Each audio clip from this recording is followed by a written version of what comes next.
She heard footsteps. The killer was coming back to the garage, directly toward her. The man looked right at her. She was staring down, a handgun pointed right at her face. Started to squeeze the trigger.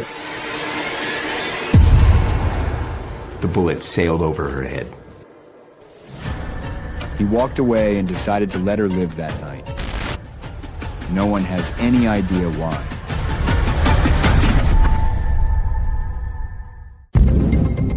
In the 1980s, I was a young reporter, and I needed a story that would be my ticket to the big time.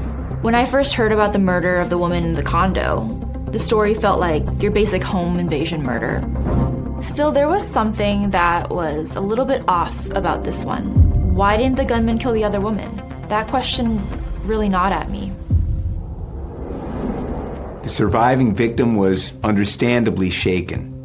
She had no idea who the killer was, had never seen him before. He wasn't an old boyfriend, ex-husband, whatever. She was able to give us a pretty good description, though. Light-skinned Hispanic, messy hair, 6 feet tall with bad teeth, wearing black sneakers and a black sweatshirt. She thought she'd recognize him if she ever saw him again. And I wonder, what was the point of the murder? Nothing was stolen. From what my sources told me in law enforcement, there was no apparent connection between the killer and the two women. Was it just random?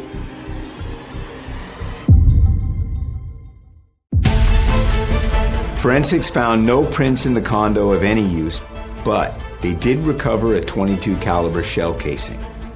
Between that and the slug we took from the victim, we could get a match if we ever located the murder gun.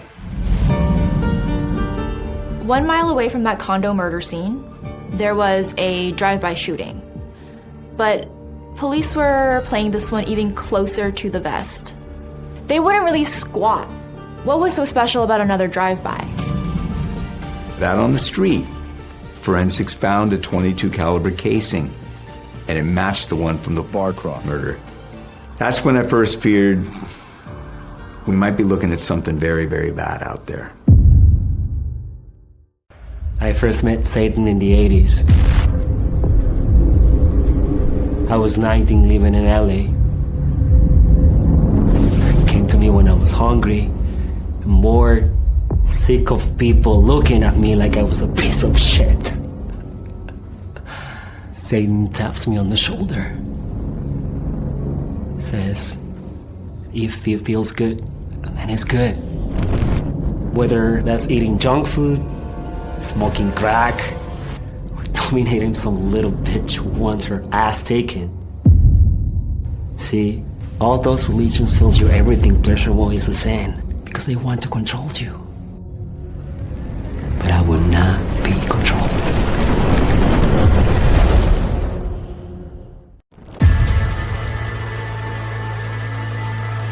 Ten days after the condo murder and the drive-by, the Hongs were awakened at 2 a.m. in their home in Whittier. The husband was shot in the head with a .22, died immediately. The intruder then pistol whipped Mrs. Hong, tied her up, and demanded she tell him where their valuables were. While he was ransacking the house, she was able to slip out of her bindings and retrieve a shotgun from under the bed. Unfortunately, her gun wasn't loaded. His was. The shell casings matched those from the previous murders, both .22s. The killer also left a signature and a shoe print in the flower bed.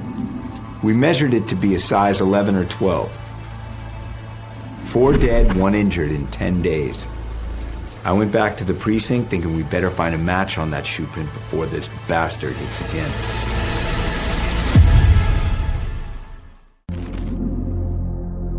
Four dead, 3 cases.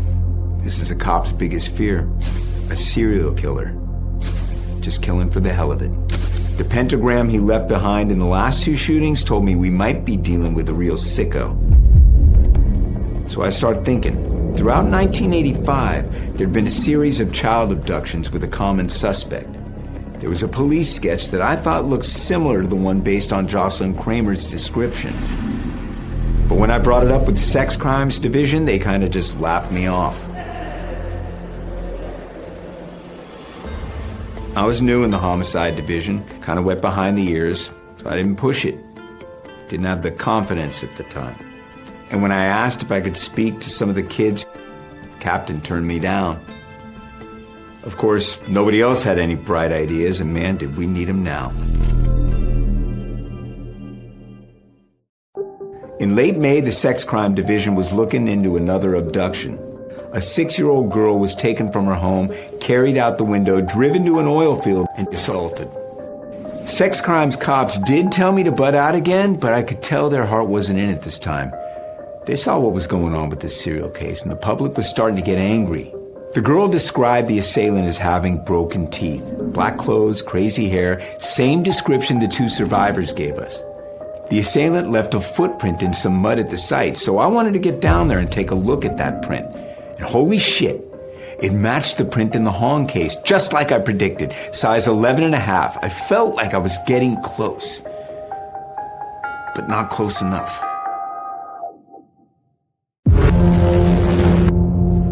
On Wednesday, May 28th, and the following day, somebody broke into a house in Glendora. An elderly woman lived there with her disabled sister. The old woman was bludgeoned to death with a hammer. The disabled woman was tied to her bedposts, raped, then shocked with an electric cable. She died later on at the hospital.